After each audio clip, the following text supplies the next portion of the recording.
এমন একটা আইডেন্টিটি ক্রাইসিসে আছি, আমি না একুল বুঝতেছি না অকুল বুঝতেছি।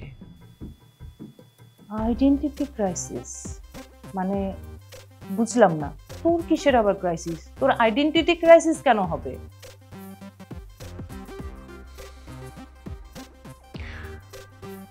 মিষ্টিপু, আমি আমি এমন না যে আমি কারোর সাথে শেয়ার করতে চাই না। শেয়ার করলে অ্যাটলিস্ট আমার কিছুটা হলেও বোঝা কমবে। স্পেশালি তোর সাথে শেয়ার করতে চাই, কিন্তু কিভাবে করব, কোন ভাষায় করব, আমি না বুঝে উঠতে পারতেছি না।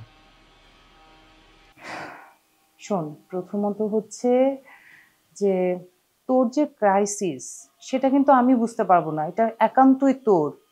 আমি সেজন্য কোনো জাজমেন্টেও যাচ্ছি না, কারণ বিষয়টা আমি জানি না।